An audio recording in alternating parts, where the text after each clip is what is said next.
अगरचे इंसान को सुर्ख सियारे यानी मार्स तक ले जाने का ख्वाब किसी दौर में सिर्फ साइंसी फिल्मों तक ही महदूद था, लेकिन अब नासा को उम्मीद है कि ये ख्वाब 2030 की दहाई में पूरा हो सकता है। जी हाँ, बरतानवी मीडिया की रिपोर्ट के मुताबिक इस ख्वाब की राह में सबसे बड़ी रुकावट मार्स पर वाफिर ऑक्सीजन की अदम दस्तयाबी है।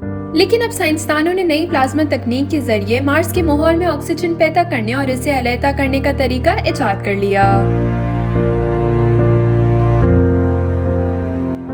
लेकिन अब सवाल ये है कि क्या मार्स पर ऑक्सीजन और जिंदगी बसर करना क्या मुमकिन है? आइए जानते हैं मार्स की हकीकत है क्या। मार्स पर मौजूद नासा के परसेवरेंस रोवर के एक आले ने मार्स की फिजा में मौजूद कार्बन डाइऑक्साइड से ऑक्सीजन बनाई है। इस आले ने 5 ग्राम गैस बनाई जो मार्स पर एक खला पास के लिए 10 मिनट तक सांस लेने के लिए काफी है।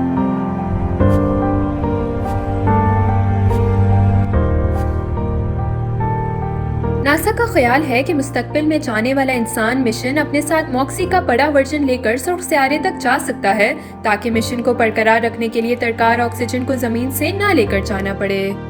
मॉक्सी कार्बन डाइऑक्साइड CO2 से ऑक्सीजन के एटम को अलहदा करने की काबिलियत रखता है, जो एक कार्बन एटम और 2 ऑक्सीजन एटम से बना होता है। इस अमल से बनने वाले फजला कार्बन मोनोऑक्साइड है, जिसे मरीख की फिजा में खारिज कर दिया जाता है।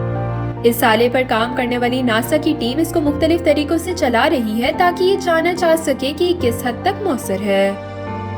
नासा की स्पेस टेक्नोलॉजी मिशन डायरेक्टोरेट की डायरेक्टर ऑफ टेक्नोलॉजी का कहना था कि मॉक्सी सिर्फ एक दूसरी दुनिया में ऑक्सीजन बनाने वाला आला नहीं, ये अपनी नौयत की ऐसी पहली टेक्नोलॉजी है जो मुस्तकबिल के मिशंस पर इन दूसरी दुनियाओं में मौजूद वसाइल का इस्तेमाल करके वहाँ गुजारा करने में मदद देगा। तवक्का ये है कि ये आला फी घंटा 10 ग्राम ऑक्सीजन O2 पैदा कर सकता है, जिसे अंग्रेजी में इन सीचू रेजोनेंस यूटिलाइजेशन कहा जाता है, यानी मौके पर मौजूद वसाइल का इस्तेमाल। नासा के मुताबिक मार्स पर भेजे गए परसेवरेंस मिशन ने पहली मर्तबा सुर्ख सियारे से कार्बन डाइऑक्साइड का नमूना हासिल करके इसे खुसूसी आलात के जरिए ऑक्सीजन में तब्दील किया। नासा की इस कामयाबी के बाद मुस्तकबिल में मार्स पर जिंदगी गुजारने को मुमकिन बनाने के लिए मजीद तजुर्बात की राह हमवार हो गई।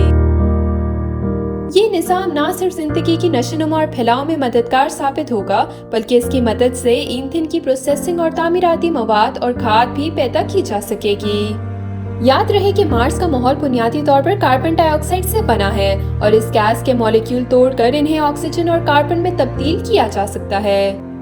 नासा के रोवर ने पहली बार मार्स पर इतनी ऑक्सीजन पैदा कर ली है कि खलाबाज इसको इस्तेमाल करके 3 घंटे तक सैयारे पर जिंदा रह सकता है। जी हाँ, आपने सही सुना। गैर मुल्की मीडिया के मुताबिक फरवरी 2021 में मार्स पर लैंडिंग करने वाले नासा के रोवर ने अपनी मशीन में निस्फ ऑक्सीजन पैदा करने वाली डिवाइस मॉक्सी का इस्तेमाल करते हुए 2 सालों के दौरान वक्फे से कार्बन डाइऑक्साइड को तब्दील करके ऑक्सीजन पैदा की। ये कामयाबी उम्मीद दिलाती है कि इंसानी जिंदगी एक दिन सुर्ख सियारे पर बरकरार रह सकती है।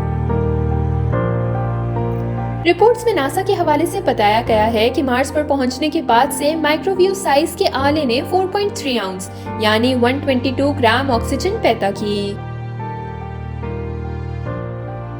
इस हवाले से वॉशिंगटन में नासा हेडक्वार्टर में स्पेस टेक्नोलॉजी मिशन डायरेक्टोरेट रुकन साइंसदान टर्टी कोट्स ने कहा है कि इस टेक्नोलॉजी की मदद से हम एक ऐसे मुस्तकबिल के करीब आ गए हैं जिसमें खलाबाज जमीन से दूर सुर्ख सियारे पर रह सकते हैं।